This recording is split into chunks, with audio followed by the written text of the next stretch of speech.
Yamuna Murali kitchen. இப்போ செய்தி கட்டுப்படுது வெங்காய சட்னிங்க.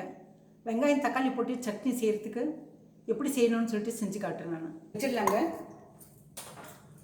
கடாயி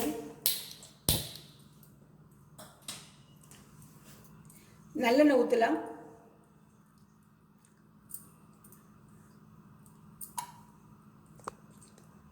என்னடா நல்லெண்ணெய் நினைக்காதீங்க.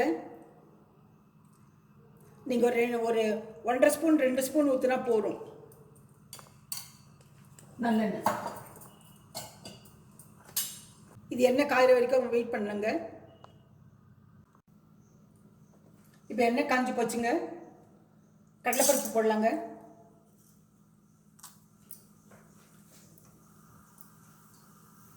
கடலைப்பருப்பு போட்டு கொஞ்சம் வறுக்கலாங்க.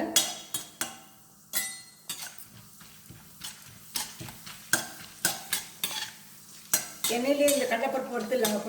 கொஞ்சமாக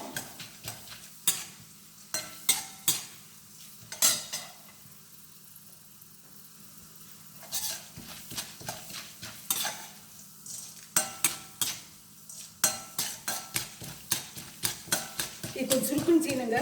அப்போ தான் நல்லாயிருக்கும். இப்போ வரமிளகா ஒரு 6-7 வரமிளகா போட்டிருக்குங்க. காரம் அதிகமாக இருக்கும். கருவேப்பிலை கொஞ்சமாக போடுறேன்.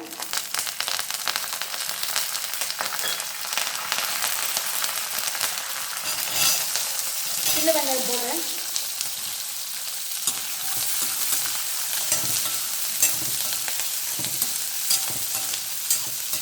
எல்லாம் போடுறதுக்குள்ள இந்த கடலைப்பருப்பு கொஞ்சம் ப்ரௌன் ஆகி போச்சு பாருங்க. கரெக்டாக இருக்கு.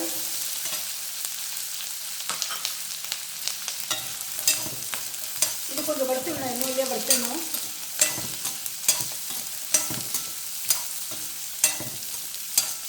சின்ன வெங்காயம் சட்னி தானுங்க. இட்லி தோசைக்கு சப்பாத்திக்கு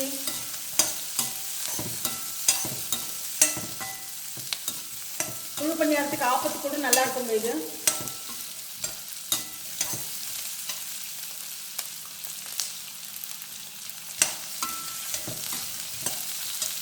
ரெண்டு தக்காளி பழம் போடுறேங்க. புளிப்பு பழம், நாட்டு தக்காளிங்க.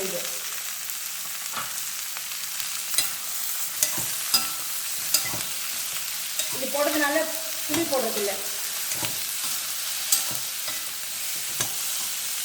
வெங்காயம் அளவுக்கு போடுறேங்க. இது எண்ணெய் நல்லா வறுத்துலாங்க.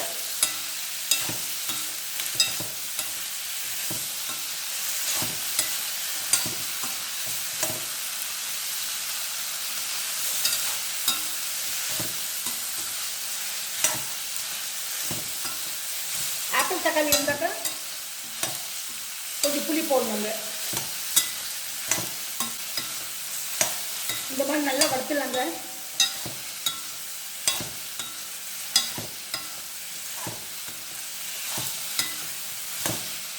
எண்ணெயில் வறுக்கிற வரைக்கும் பச்சை வாடை அடிக்காதுங்க. இந்த பச்சை வாடை வராமல் இருக்கிறதுக்கு நல்லா வறுத்துணுங்க. நீங்கள் இனி கொஞ்சம் கம்மிப்படுத்திட்டாக்க, வெங்காயத்தை கம்மிப்படுத்திட்டா தக்காளி பழம் கம்மிப்படுத்திக்குங்க.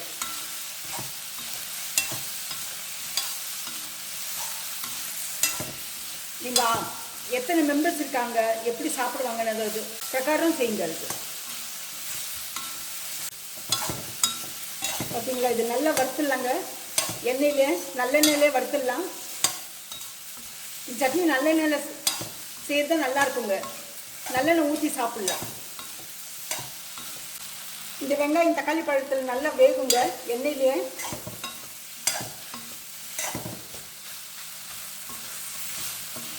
ஒரு 5 நிமிஷம் பொறுமையாக இதை வதக்கி விட்டால் போடுங்க.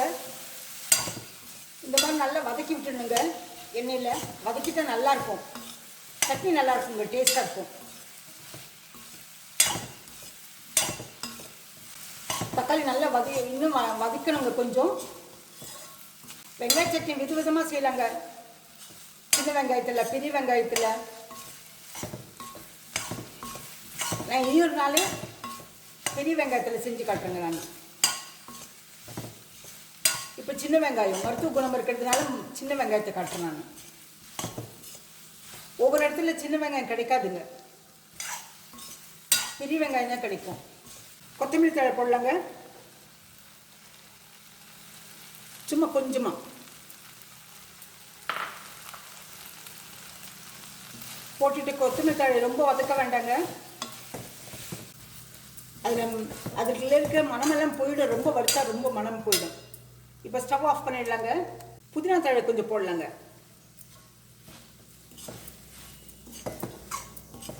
இந்த புதினா தழை எதுக்கு போடுறதுன்னா வாசனையாகவும் இருக்கும், டைஜஷன் நல்லா இருக்கும், சீக்கிரமாகும். புதினா நிறைய மருத்துவ குணம் இருக்குங்க. அது இறக்கும் போது ஸ்டவ் ஆஃப் பண்ணிட்டு போட்டு சும்மா இப்படி வதக்கி பாருங்க. இந்த மாதிரி வதக்கி எடுத்துக்கங்க பாருங்க. புதினா தழை நல்ல மனமா இருக்குங்க. இதுக்கு இது தேவையான உப்பு போடலாங்க.